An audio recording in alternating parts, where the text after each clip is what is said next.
pull-up experience, and we got a good one for y'all tonight, man. We got my brother, Quameen, aka Conscious Brother Q, aka, you know what I'm saying, the man who makes you laugh, but at the same time educate at the same time, and that's what we need. You know what I'm saying. So without further ado, I want to introduce my man, Quameen, man. How you doing, man? I'm great, man. Good brother. I'm good, brother. I appreciate you. I appreciate you. Pull up on me, man. Pull up on me. I love it. I love it, man. No, man. Listen, this episode's been way overdue. You know what I'm saying? Yeah. Like we sitting off camera, we just saying like in Cleveland, man, it really is a big small town, and it's funny because you know we're in the same circle. I'm like, why haven't I had him on the show yet? You know what I'm saying? Yeah. But hey, time is everything though. Yeah. So I'm glad we had you on, man, because I promise you, I seen the one you did today. The one you had today was cracking me up, man. the Mike DeWine. Yeah, the Mike DeWine. Yeah. So you know what I'm saying? I really want to dive into how you come up with your content and how it captivates the people. And then if y'all can't see, by the way, we got the merchandise that oh yeah. You know what I'm saying? You rocking repping the set, man. I love it, man. They repping the set. You repping it, you know what I'm saying? Because listen, I love brands. If y'all ever see the episode, I literally have all my hoodies that say something about black this, black that, and this only makes sense. You know what I'm saying? I invest in black. I mean what I say. You know what I'm saying? And I love this right here because we love brothers and love sisters. You know what I'm saying? Hello. So we're gonna talk about that also. But what I first do, my man Q tonight. Oh yeah. So I think, man, talking about the inspiration for just the video. So you know what? Let's start from the beginning, man. Yeah. I know you said earlier you were from all around Cleveland. Yeah, you know what I'm yeah, saying? pretty much. So tell us about growing up. Did you always say to yourself, I want to be that person that creates something or entertain, or where would it stem from? No, man. So a lot of people don't know. A lot of people do because they either know me from stand-up comedy too. Like I did stand-up for some years, like in college specifically. And so I went to CSU. Yeah, I graduated from Cleveland State. So graduated from Caucasoid State University. But we'll get back to that later. We'll get back to that. Cool. But I graduated from CSU, man. I started doing comedy there. And on campus, and then it went off campus. Like, man, you could really do that. I really got pushed into it. They had an open mic night, man, and I was always, I've been funny. It was like $1,000. You a college kid. You like, I'll find something. I'll find some money for $1,000. Right. So I ended up winning that, man, and taking it off campus, and that's where it went. As a kid, I never was like, man, I'm gonna be the best stand-up comedian ever. I always loved sketch, satire, parody, like that type of comedy. I was watching. I was gonna ask you, what were you watching? Man, I'm talking about Living Color, Living Color, Mad TV, SNL, Big Chuck and Lil Jon, if you're from the city. I'm talking about. I would even see, Carol Burnett, like that's old. I'm about to say, but still, like I just love, whose line is it anyway? And then when Dave Chappelle hit the scene, that just captivated my heart. And when he went offline, I was even watching Key and Peele, Keenan and Kel, like man, anything you name, man, I loved it, man. Like so. Sketch comedy was always my thing, man. That's always where my heart was. Satire, parodies, like that. And so when you... So, my bad. You know what I'm saying? Marquita's not here, but I'm pretty sure she watched. She don't know what satire means. You got to explain it for her. So it's just like, it's like comedy with a message. Okay. You know what I'm saying? Like, or comedy that has like a background meaning. When you think about satire comedy, you think about like Boondocks and Dave Chappelle, stuff that like comedy with a meaning behind. Because people be like, oh, you don't do comedy no more? It's like, yeah, I still do comedy. I just don't do stand-up. I always draw parallels of comedy to like hip-hop. Like, it's like hip-hop is DJing, MCing, graffiti, breakdancing. When you think about the origins of hip-hop, same thing with comedy. It's like parodies, satire. Weird Al Yankovic, like he's one of the top guys for like parodies. So when you think about that, it's like stand up as an art form, skits and parodies, satire, all of that type of stuff. Like the shows, like that's all comedy. Yeah. No, I'm about to say like so. I know for me back in high school when Dave Chappelle hit, we used to watch Dave Chappelle all the time. Man, all the time. We watched 3, 4, 5 times. So we said line for line. And I think during our generation, what I'm saying. That did something for us that put us in a conscious mode of thinking, okay, I can be funny, but at the same time, I can hit you what's over the head with something that's going to make you think. You know what I'm saying? For sure. That's why I love your content, bro. Yeah, I appreciate that. So shout out to you, bro. Yeah. So we got college, then we got we got high school, and then so when did you say okay? Where you were so during the early days, we got the MySpace, we got the Tumblr, we got we got all those. When did you say I'm going to create content that's going to captivate people and whatnot? Man, I would say it started. I had always been doing like remixing songs and parodies and stuff since I was a kid. Like for real. Like I remember that Biggie Smalls song, Big Papa. I had remixed that in like the 4th or 5th grade, and like people always love it. They be like, do the Biggie. You know, you a short, chubby, you know what I'm saying, black kid. It's like they're like, man, do the Biggie, Q, do the Biggie. Like so, but I've been doing that for so long. I'm talking about as a kid. Yeah. And so I think like a little bit post college, I have started doing skits with, not post-college, but around my last years of college, I actually started putting them on like video. I had did them before, but they wasn't like, you know, it wasn't on like a platform or anything. Okay. But when Instagram hit the scene, Twitter and all of that, like I started doing, my first skits was with Cornell. Hey, Cornell, they got big. So no, time out, because I want everybody to know, because Cornell is doing it. Y'all not familiar with Cornell. He is a, once again, content creator, whatnot. He moved out to California from Cleveland State. I remember I watched the interview and whatnot. And shout out to that brother, because once again, he went after what he said he's going to do. And now, if y'all haven't, check him out or whatnot. Yeah, man. Like, so he was like, when we was doing them, we had about 4 or 5 skits together. If you look at my page now, if you go to the very first videos before I graduated, it's like skits with me and Cornell. And so he was like, man, I'm about to move, and I'm about to go, like, man, you should come, like, dude, we'll like be roommates, whatever. I was like, man, I gotta graduate. I'm trying to, you know what I'm saying? Every excuse, but he was like, all right, man, but dude, he like put it on the line and bounced it, you know what I'm saying, took that gamble. But definitely, man, like I started like, so social media wise, that's where I started like doing the skits with him, and then just did a few on my own, like on and off. It was sporadic because I'm like, first of all, I'm trying to graduate. I've been in school too long.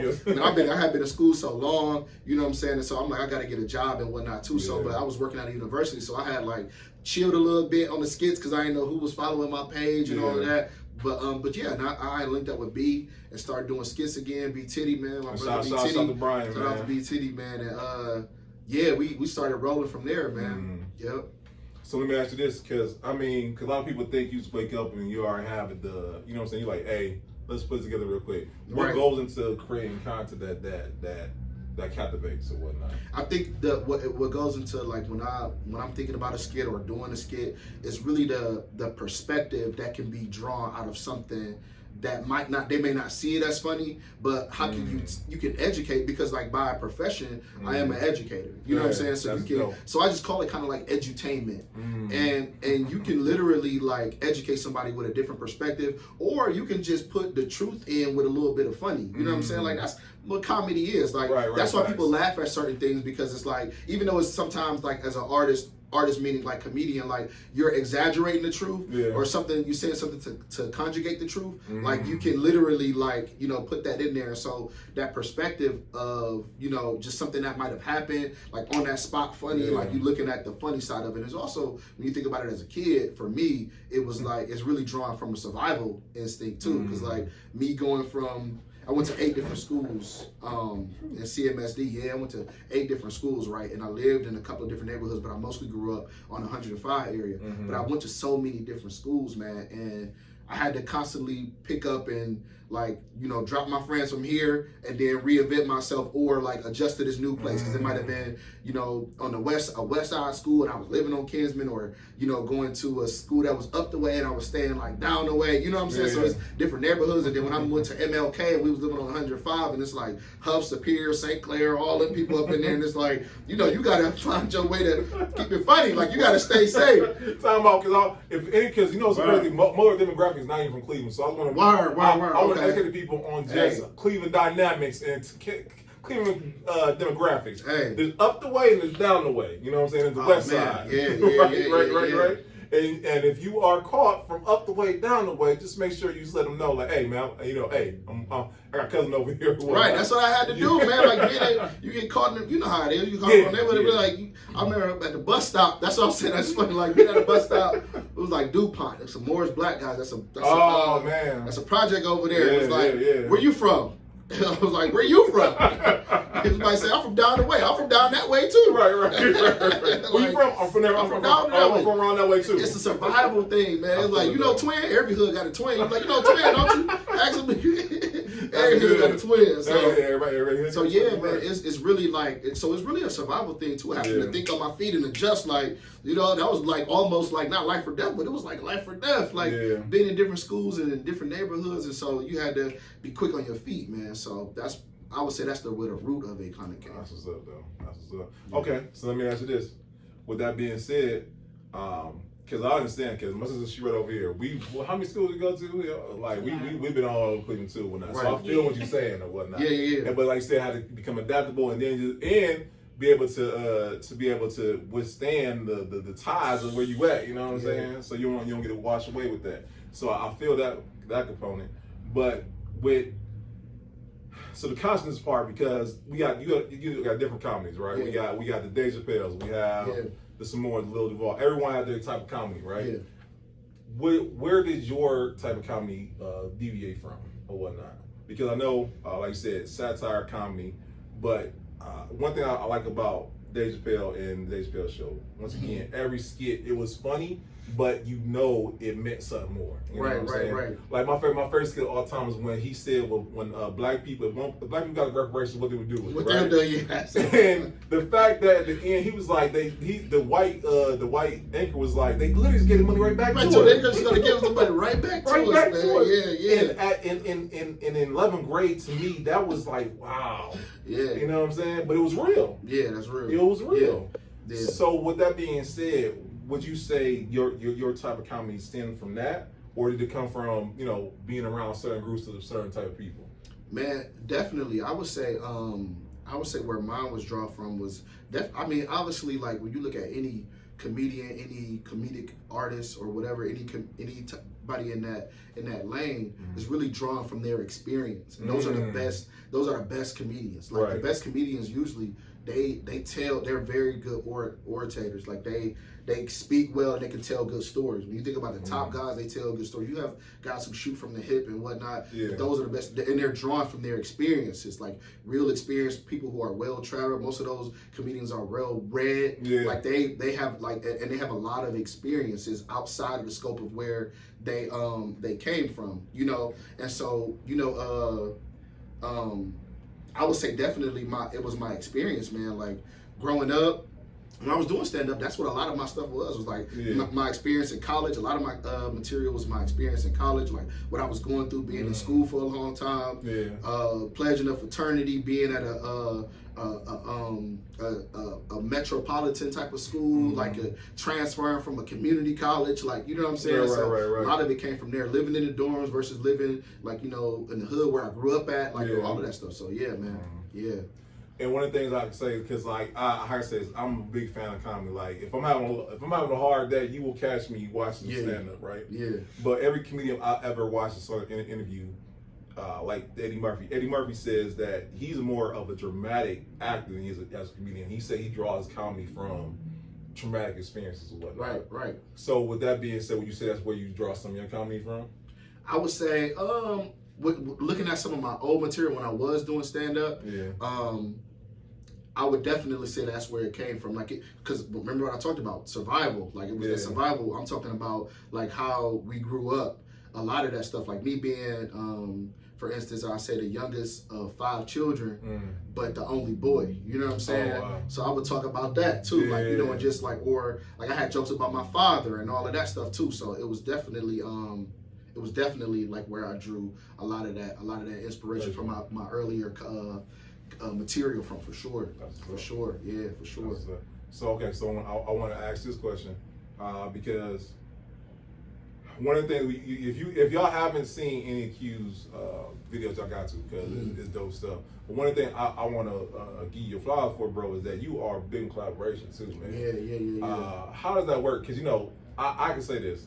I work with people, and I don't know, ain't no shit on anybody, but egos sometimes get involved, right? Oh, for sure. How are you able to collaborate with people and egos not be, clashing, or come together to do a project that benefits all those involved? Man, we talk about that all the time, man. Like me and B, like that's why I love working with B Titty, because he, me and B, man, we just click, man. We don't argue about nothing. Yeah. Like, and then there's a lot of guys in the city who, that whole humility, like we had a group called Humble Hands, like, and that it was like, by the way. Yeah, it was Humble Hands. It was like, so it came from this dude that B, he was one of the singers, man, in the city, man. And he, when you give a dude praise, like, man, dude, you tore that show down. He just like, I remember that skit. Thank you, man. Thank you. But it was based off of a real dude, so it was a group that like everybody was giving us props, man. We do something funny, man. Like you see somebody out, but That really, man, like when you think about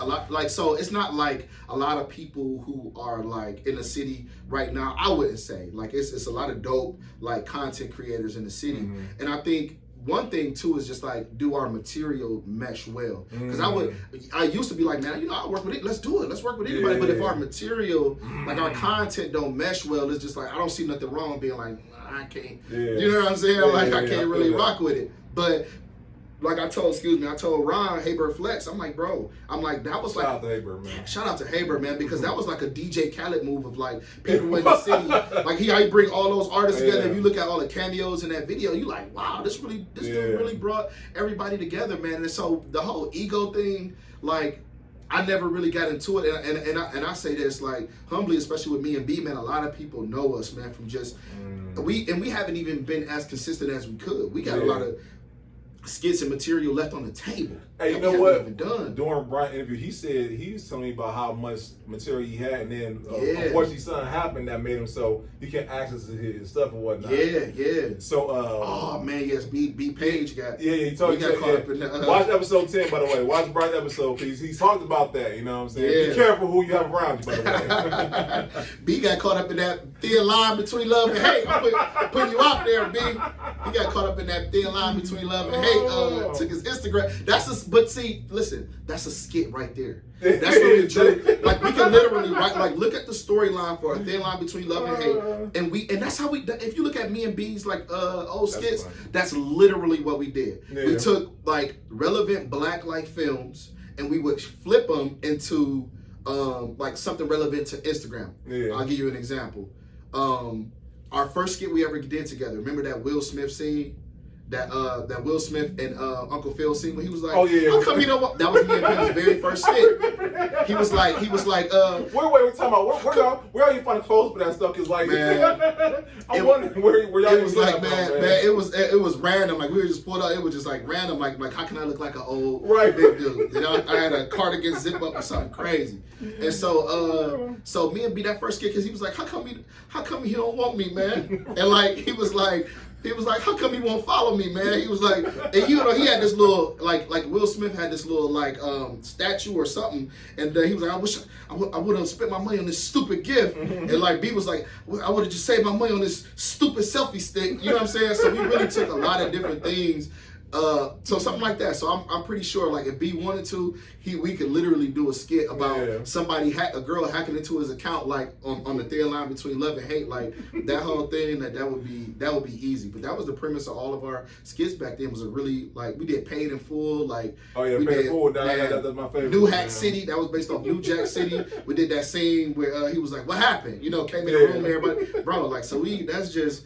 Me and B, bro, it's like name a better duo. But to your point and your question, like that, you know, the collaborative part is definitely something that would be so. It would be so made. I think like not only could ego get in the way, but I just think styles could get in the way too. Like if I don't really rock, because there's some people who do content, and I'm like, I would love to work with you. You funny, but that ain't my style of you know how I do it. Especially as you get older and you grow, it's like right. I can't get down like that no more. You know. Yeah, no, I feel that, and I mean. Yeah. And like I said, I think it's fair or just something that can be said that, like I said, if your style is like, how can I say this? Because even what happens with us, you know what I'm saying? Like everyone is collaborating, and it's not no shade anybody as far as that. Right. Once again, it won't mesh well or whatnot. And it's not because this, that, or the other. Just like you do in that lane, we do in our lane. Or for sure. So, and I think that the maturity piece comes to it also because absolutely there's no shade on you or whatnot. Yeah, no, you know? absolutely. So yeah. I feel that. Okay, so and once again, by the way, that's a great skit, by the way. Yeah. Because by the way, I was in the skit for Brian. We did the 5 heartbeats, but instead of the 5 heartbeats, we did the barber one. Hey, I don't even think I told B. B probably on this live. That's one of the coldest skits he did, bro. Like B been in his bag on skits. Like my favorite BTD skits is probably when he did Dragonfly Jones, Pinky. Oh yeah. When he was like Pinky, when he did the Paid in Full joint and that 5 heartbeats. They're my favorites, man. They're my favorite. Yeah, that 5 Heartbeat. Yeah, y'all, bro. That's one of my Hey, favorite. listen, ones, Brian called me like saying that he literally said I need somebody light skinned. I said, bet I'm already here. I need somebody tall and light skinned. I'm like, all right, cool, I'll be there and whatnot. But the reason why I say that is like the fact that Brian had a whole script. He was directing all that good stuff. Bro. And this what I mean. And I want to take nothing from content critics because like I want everybody to think that it's an easy thing that's done. Because we took I don't know how many takes we took. We took like 12, 14, like that. 15 takes or whatnot. I'm thinking one Drake, one take Drake. Drake. It was not that, you know what I'm saying? Yeah. And it was once again angles. Brian's like, all right, let's do that one more time. I'm like, oh man, I didn't think it went in. I know what all went into that. So explain to people what goes into creating. Man, I think one thing too, man. I think me and B doing skits, filming skits, is a show alone. When people had like it's been very few skits where like people would pull up and just be behind the scenes, like watching and just enjoying the process. Yeah. The process is the best part. Like, even though like what you talking about is like getting different angles and aligning the audio with different shots and stuff like that. And it can be, sometimes like one of the halts with me and B is like, trying to do everything so perfect. This guy's that shooting off the phone and just doing it and consistent. Yeah. And we trying to like be perfectionists and get it right. And I'll be like, man, that angle ain't, you know what I'm saying, or this part ain't edited out. The people don't be caring. They just really looking at the funny, but we see it. You know what I'm saying? But the process and doing it alone is like, it's so funny because we'll have the skill set that people in actual production, like, it's words for it. And when I worked on a project like 2 years ago in Atlanta for shooting this pilot, I learned the words for this, like a treatment and like, like just different type of production, like terminology, man. And we already naturally have it, but it's like really crafting that a little bit more. You know what I'm saying? But the process is, going into that, it's like we just do it so natural that sometimes I think we not over or undercompensate, that it just be like, because it could be so easy that you could overlook the craft and the process of like really actually creating. That could be like a barrier to actually creating, you know what I'm saying? Yeah. So, but the process is the best part of like doing it, man. It takes so long. People see a skit that's a minute and a half and it took us like probably like an hour and a half or so, an hour to film for like a 4-minute skit. Right, I was about to say, let's say someone 4 minutes, it takes 4 minutes to create. I think when we did art, it was about, we was out there for like maybe an hour and a half or whatnot. It was not, And the fact he had a script though. He literally said, okay, did you say that? And you said that. I'm like, oh man, that's crazy. Because even with me and Daz, we create content, and Daz is perfection. Y'all, by the way, shout out to my boy Daz, man. Y'all have seen episode. He's a perfectionist, bro. So what I need is it's about action. When I say action, that means like move. Like it has to be action. Oh, man. Is this camera from a Kingdom person? Is this Kingdom content? I need Kingdom. That's Mr. Kingdom right there, man. Shout out to my brother, man. I love that. Oh man, but no. But I remember we would do takes at the takes. Like I remember one where we was cause he's helping make a commercial, like make a skit for being a risk agent, right? And I was doing not your average agent where I would knock people's door with the card, right? Right. So he come down the stairs and I'm knocking the door, I'm holding my car upside down, all this craziness, right? We do that take like literally like 15 times, and Dad's like, no, yo, knock harder. Not your knock is too light. I'm like, man, how about more can I knock? That's all like that. That's Daz, man. That's Daz, man. But I mean, content is it's not easy business or whatnot. So let me ask you this. So what would you recommend to someone who's trying to create content? What would you recommend? What's not even saying what mindset they should have, obviously, but what would you recommend to someone who's watching this and say, okay, I want to create content? What would you recommend they need to start with? Man, the thing I would recommend for myself, be consistent and put it out there. Stop second guessing you know what I'm saying? Like, stop second guessing the material. Like everything, like it's been very few skits where I can think about, oh, it didn't do this or it didn't do that, but it was a banger. It was funny. People liked it or they loved it. Like, yo, that's so funny. It had been times I post something, dragging my butt on posting it, be like, man, and this is before like IG changed algorithms where you can collab and do all this stuff. So he posted on his page, I posted on my page. Like, you can only get a minute, and you can only post this and not a reel, and all of that. But man, consistency, man, putting it out there, like, and really just putting it out there. Like B, what I respect about B, putting something like he'll drop something like every day or every other day if he can. You know what I'm saying? It's like it's being consistent. And the second thing is I would say don't get married to the metrics. Like don't get married. Hey, now hold on, brother. Now I'm about not Not yet, man. Not yet. But no, but like, don't get married to the metrics, man. I think people looking at, oh, this person got this many followers, or dang, this skit. I got caught up in that too sometimes. Like, man, this skit ain't do what I want, but we put it out there. It's funny. Some people going back and look at old stuff. Man, not getting married to the metrics. You're like, man, this skit ain't do numbers. And then Instagram is like promoting that part too. Like, you can hide likes and stuff like that too. And I get it, but it's like, it did what it did. Somebody gonna love it. This was a joke. This was a joke. It wasn't a lot of people on that live. Man, we done sold over hundreds and hundreds of hoodies and set, you know what I'm saying? It was probably like, you know, we did numbers on the live, but like we wasn't paying attention to that. We were just consistent with the content, and it made us thousands. You know what I'm saying? Like, you know what I mean? So it's just like, don't get married to the metrics, man. Just be consistent and be and work on that, on the craft. Fall in love with the process of it.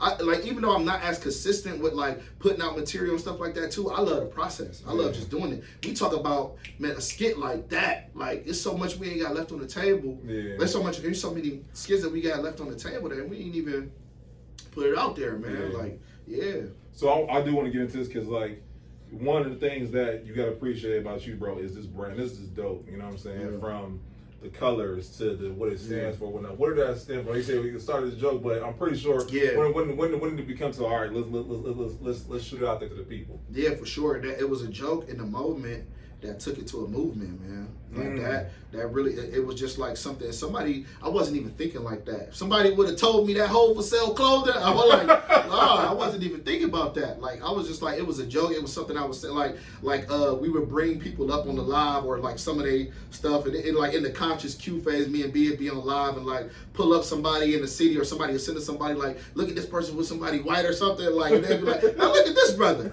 Love the brother, but he's sitting up here showing all 32 of his teeth with white folk, you know, something like that.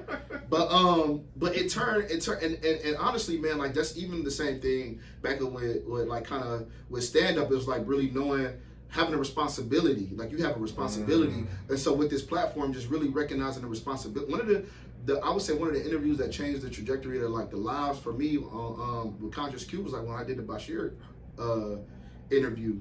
It was that really showed me, like, man, people are really listening. They're really responding. They're interested, and it's not just about like, it's not just like funny, but it was like it can be informative. So now it's like we have a responsibility with the platform, and just even love, like the whole essence of it, of love the brother, love the sister, became just about we pulling people up, and how we always ended it. Me and B was like, we'll say something dope about them, because like any DJ, socialite, artist in the city, they came through that live, and that's not even me exaggerating. Any of them that you can think of, they came to that live, we put them up on the live, and it was just love. And just people who just been rocking with us for a minute. It wasn't just about them, but they kind of helped take the platform to another level when they were sharing it and coming up on the live and whatnot. But it just turned, it was just all love. That's where it came from. Like, that's what it's about, love. And like now we looking at to kind of like taking it to another level on how we spread that love. That's through merch, the brand, that's really the movement. And then also how we're going to be doing like a little bit of programming. I'm talking literally, me and Dad's working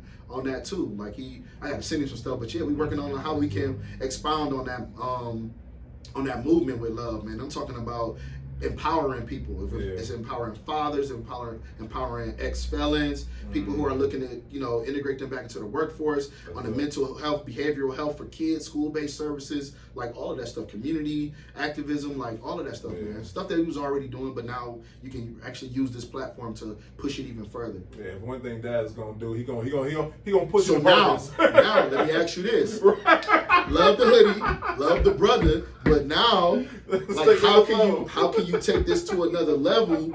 And I'll be watching this dance, man. With action, you feel me? Like, I can do with this. Like, how can you feed people to feed? Your voice get deeper as you talk. How can you feed people to feed people? Like, it's a hand move, y'all. How can you feed people to feed people? Yeah. No, that's what's up, man. And once again, like I said, I love stuff that has a message and whatnot, because I feel like, you know what I'm saying, obviously the clothes you wear is you're marketing certain things. Whether you believe it or not, when you wearing Gucci, you marketing Gucci. When you marketing Louis Vuitton, you marketing Louis Vuitton. For sure. But to wear a brand that, one, embodies what I want to do, and then on top of that, it's a positive affirmation for those who look like me. I think it's dope, bro. I appreciate that, man. Definitely. And I even was saying that too, man, because like one thing B challenged me on was selling it, because he like, damn, you damn near trying to give it away, man. Like, he's like, man, he want to sell it, like, for even just the numbers. I'm like, no, I don't want to charge too much. And like, bro, like, people spending the brands you just named, people who they don't know, they can't touch, they can't call, they don't have no access to, they don't have a message. You know what I'm saying? They spending all this money for that. Like, man, charge what you gonna, you know what I'm saying? So, and they love it. They support it. Some people, like I was talking to somebody yesterday, and it was just like, some people who had never been on the live, you know, they just like, bro, I just like the design. And it'll just be some people be like, yo, I just want to support you. I don't know where they even came from. And there's people that know about it, because now it's like a family and some exclusivity in there too, right? And it's like people who be like, man, I see other people wearing it, so now I want to get in. You know what I'm saying? How can I get involved in that? So it's funny you said it, because I seen Dazzle His. Yeah. I seen Ari. I'm like, you know what? I gotta get in this gang. You know what I'm saying? But you know, yeah. But like I said, but I feel like now you can identify. Oh, you got it too. You got it too. You know what I'm saying? And we all got the same. We got all the same mindset. So that's dope, bro. Yeah. B says this black on wine. Of course it is. It's black on wine. Cheers to you, brother. It's Blackberry Merlot, by the way. I'm not gonna tell you. First of all, now B done got it started.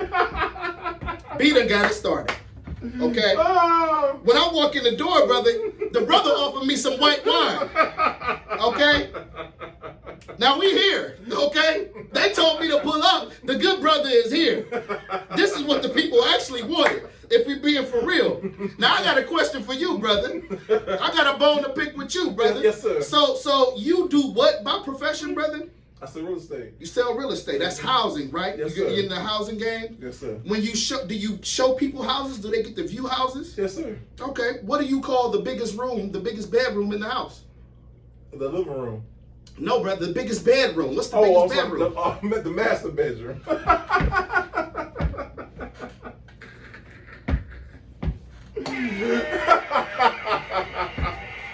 The master bedroom?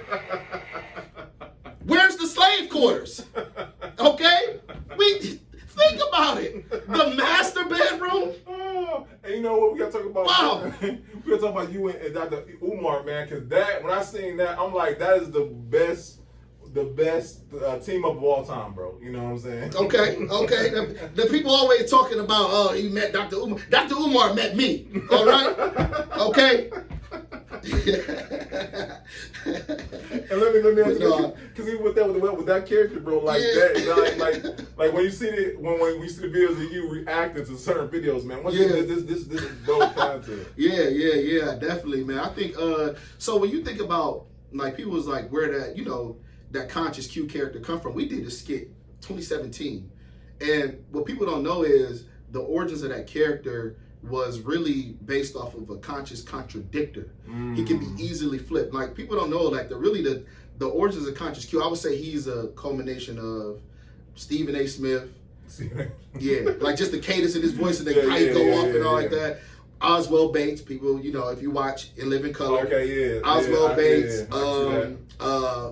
Umar Johnson, you know what I'm saying? Any type of like woke like figure that you can kind of think of as little bits and pieces of that. But it was the origins of that character is like he could. It's really the message behind that character is really originally was showing how fickle people are and how easy they can be flipped. We did a skit. The first skit Conscious Q had was the first skit I had as Conscious Q was during 2017 when everybody was kneeling and boycotting the NFL. And like, so he's like standing in mode, I'm gonna stand firmly and deeply rooted in the cause. And then my boy came out offering like free tickets, get to meet the coach, free food, you know, and he just flipped, you know what I'm saying? And so like, it's really just to show how fickle people are and how easily we can be swayed by something and how it goes. Because everybody watching NFL now, we was just in outrage, nothing changed, we come back, and we all love it, like, you know what I'm saying, Super Bowl party. Super Bowl parties, right. It's just, everything can be, you know, ain't nobody, and I'm talking about all of that woke movement, the hotel stuff like that. Everybody has a price in that regard to be flipped, and everybody is contradictory in some way and in some of their stances when it comes to stuff like that. So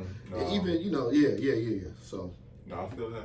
Okay, all right. So we talked about the contract. You talked about how to go about it. Rick on you. He said a random shoulder. Oh. Hey, Ricky, ready to come on the podcast? This is a black podcast. Brother Ricky ain't coming on here. Ricky ain't coming. That brother is raking in endorsements, brother. No, that's my guy, man. I love Rick, man. That's what's up, man. He's been showing support for a long time. No, I appreciate it. So we talked about the content. We talked about the brand. What's next up, bro? Because I know you said you work with dads in a nonprofit space and whatnot. Yeah, for sure, man. And really, like I was telling you about empowerment, really being responsible with that platform, man. And I'm, working with the schools, because like even as a profession, I'm an educator, and I work in the behavioral mental health field for kids as a school-based service director. And so just putting therapists at different schools and having an after-school program and exposing them to different things. But when I look at it, like I've been in the schools the last 9 years, and when I look at the stuff that I've done as like a family support specialist, a linkage coordinator, as a dean of engagement, and all these different roles and titles that I had, like my heart has always been in empowering that demographic, and where I came from, where I grew up, and all of that. So now using this platform really to empower people, working and collaborating with other organizations, with businesses and nonprofits to really push that. Like I was telling dads, how I wanted to do that, and that was like when we put on program. I'll give you an example, like donuts with dads. They do that with school, like muffins with moms and stuff like that, and that's great. But when you empowering people, it's more than just giving them fish, but showing them how to fish. So now we thinking like seminars. How can we get them to pay for someone's HVAC training, someone's CDL training, somebody to, we can do expungement clinics, and like a one-stop shop or multiple stop shops in different areas to just really empower fathers, because when they feel empowered and you teaching people how to fish, they're less likely to want to have to lean on what you got and just take what you got, and like we want them to go get it for themselves and empower them to get it for themselves. Because when you're empowering fathers, men, women, parents, single parents, period, you're empowering communities. So yeah. That's good stuff. Right there, bro. Yeah. So and one, I can see that happening for you because you got the heart for it. Not only that, but you got the mindset for it. And I think that's dope, man. Yeah, man. Yeah, definitely. So okay. So we talked the past, so the present, talked about the future. All right. So, and this is what I ask all our guests. We have 7 questions on the pull up here, and one of the questions that I ask every guest, because once again, when you've been in Cleveland in life, I've been in Cleveland in my life. Unfortunately, in our city, we have the unfortunate stigma of not coming together. Right, but you are a perfect example of what happens when you do come together and what you have to accomplish. How do you think we can do that as a whole, as a city? Man, I think definitely getting behind people who are already doing the work. Because when when you don't have hubs and spaces or create spaces that everybody's coming together like this, like people who your platform, when you think about your platform, or anybody who has like a different Cleveland is the non-profit hub, like for sure. It's everybody's doing, and it's not necessarily that it's unnecessary, but I think sometimes it's harder to push that wagon when I thought I was about to say something deep right there, but so I thought, but my point is just like that when you have people who are already, so many people are doing it, when you're not in that space, somebody's already doing what you're doing, basically. Yeah. But why not just get behind those people and be stronger together in that aspect, and trying to because one people don't know that what you got going on in South Euclid or in the Glenville area is the same as in Fairfax. It's like, dang, we doing some of the same things.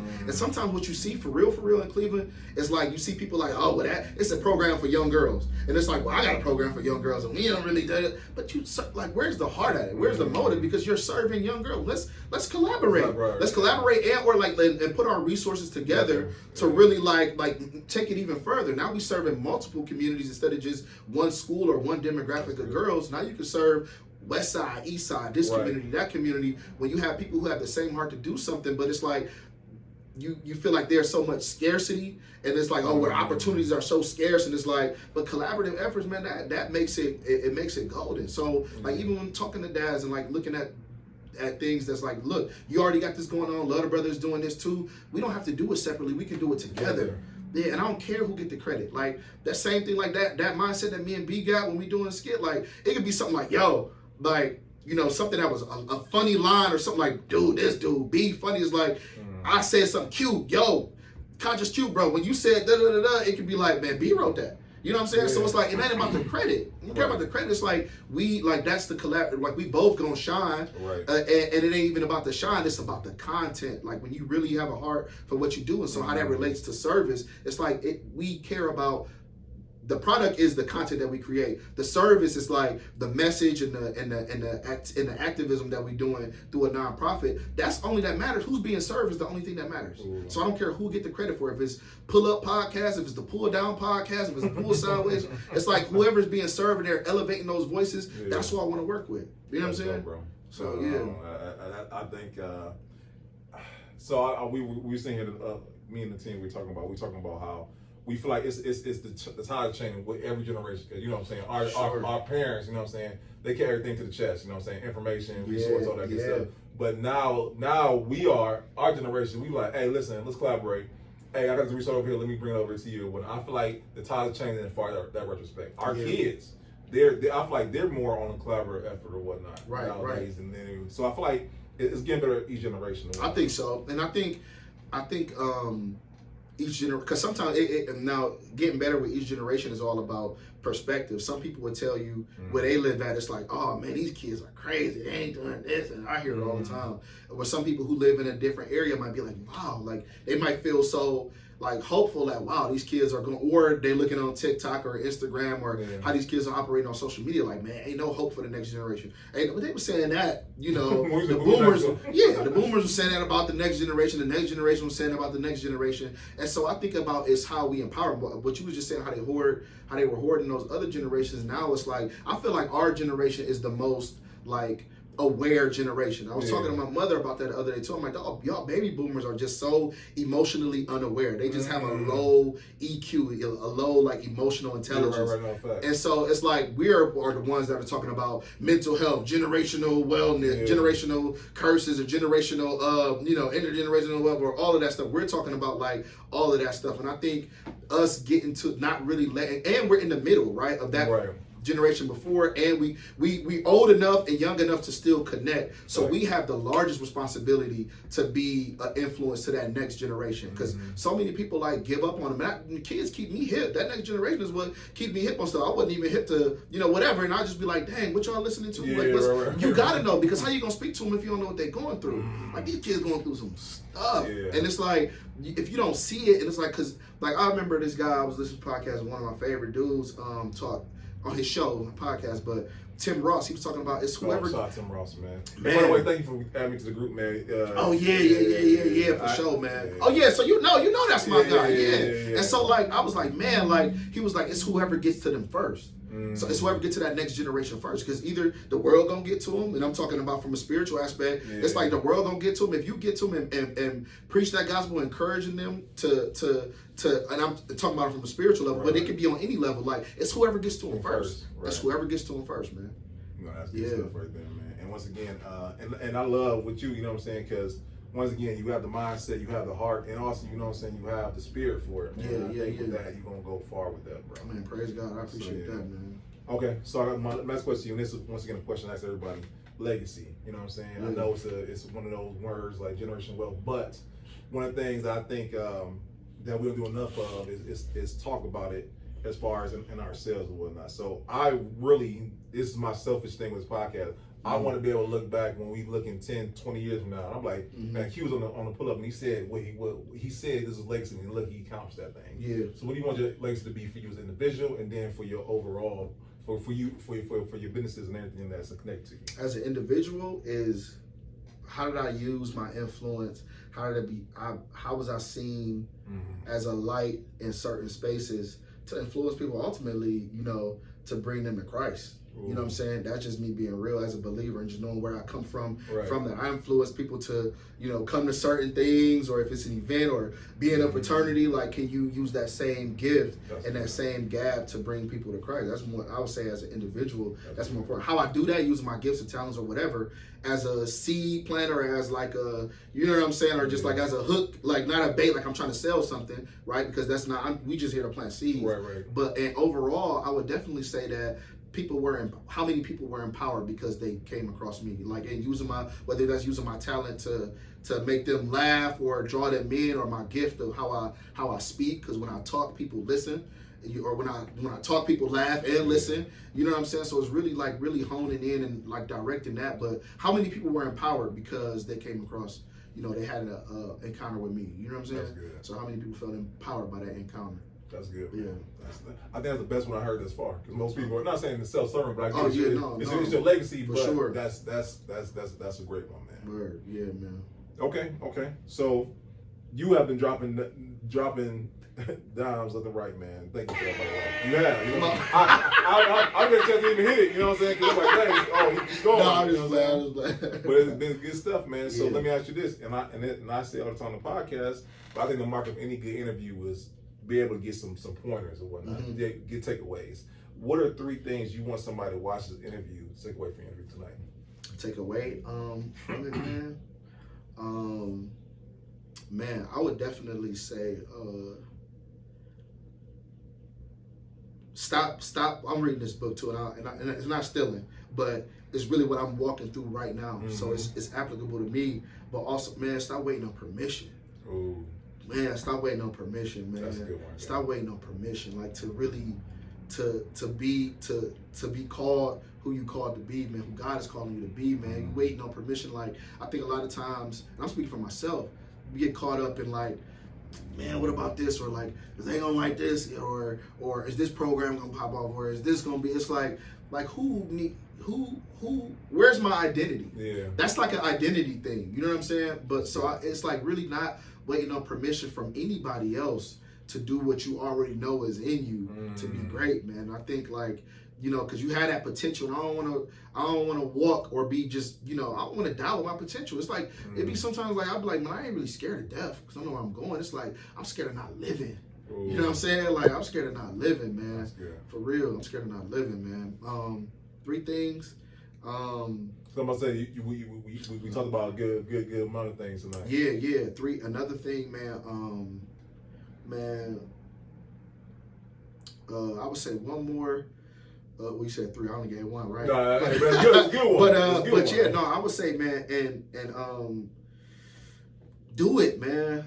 Do it. I'm stealing from Nike. just do it for real though. But the reason why I said that is because like I be overanalyzing stuff. Me and me talking. This is like one of the last real conversations we had. Just being paralyzed by overanalyzing. It's like, man, just do it, man. We call it paralysis analysis.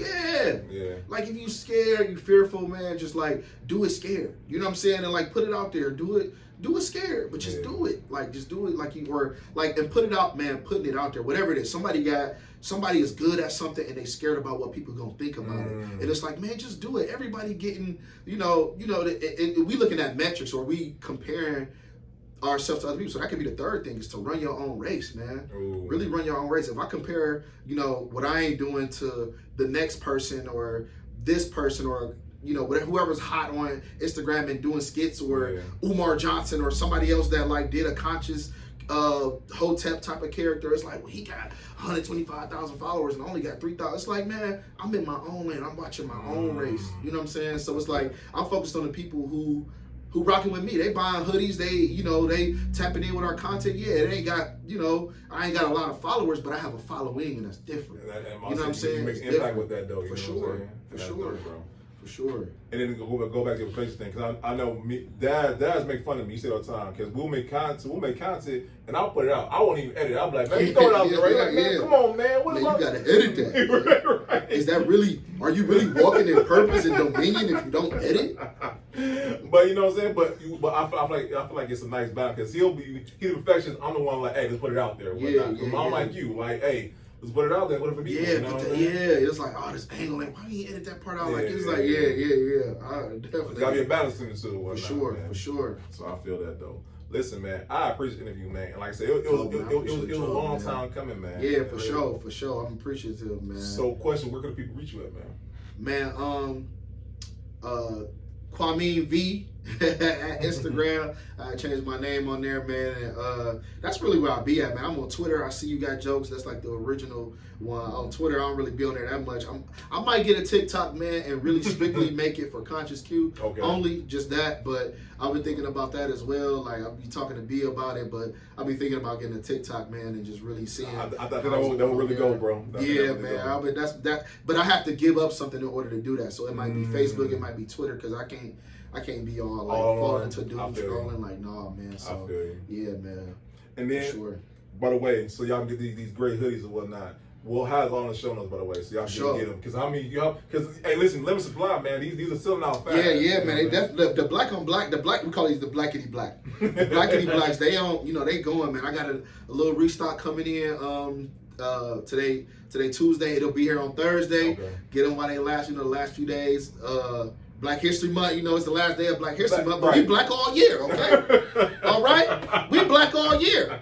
We going into melanated March. All right? We going into melanated March. We still got the blackity blacks. Okay? Yeah. Man, listen, I appreciate you, bro. For sure, once man. again, I thank you, man. And once again, small. It's such a big. It's a big city, but it's a small town, man. Like I said, this is because once again, you meet different people and be like, oh man, well, you know what I'm saying? You can get so easily, man. So appreciate you, bro. For sure. And once again, so I got to pay some bills, y'all. So guys, once again, we thank y'all for coming out every week, showing up, watching every week. We average about 1,000 to 2,000 views every week, man. And so crazy, we need more people from Cleveland to watch it. What's crazy, a good portion of our demographic ain't even from Cleveland, y'all. Word. You know what I'm saying? So let's stand behind something that's bigging up our people in our city, y'all. That's dope. Next up, guys, also March 12th, Sunday, 2:00. We are at the 4B show, guys. We are having speed networking. Once again, we created this out of, because we're all introverts. Amazingly, everyone on the team are introverts, right? And we said, how can we network people but not suffer from social anxiety, right? So what we do, we have 4 minutes in all. 2 minutes for you, 2 minutes for the person across from you. You feeling the person? Cool. Afterwards, y'all meet up, exchange cards. Not cool. There's no skin off your nose and whatnot. It helps.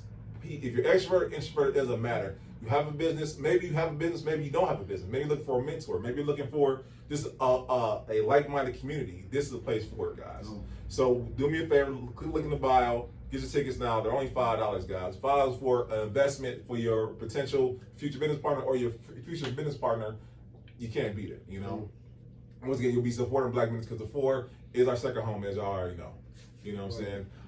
Lastly, I want to thank everyone who came out to our Brothers Keeper Men's Summit. It was great, y'all. We had about 40 men come out, and we literally, like Q was saying earlier, we talked about mental health and whatnot.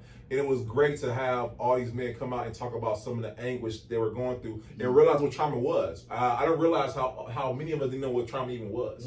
We just went about our lives just thinking that was supposed to happen. How growing up, you told not to cry, right? Or you told not to show emotion, but that's what exactly to express your feelings and whatnot. And amazing enough, God made emotions for a reason. You know what I'm saying? So suppressing them, all you're doing is just bottling those emotions up. They gotta go somewhere, and unfortunately, that manifests to actual physical ailments. You know what I'm saying? For real. So it was good, y'all. So do me a favor, we're gonna have another one next month. If you missed the last one, that's cool. Come out to the next one, all right? And then lastly, guys, I can't thank y'all enough for whatnot. Unfortunately, Nakia and Marquis weren't here tonight, but they were here in spirit. You know what I'm saying? Keep them in your prayers. They weren't feeling too good. But once again, we want to thank y'all, and we'll see y'all next week. This is episode.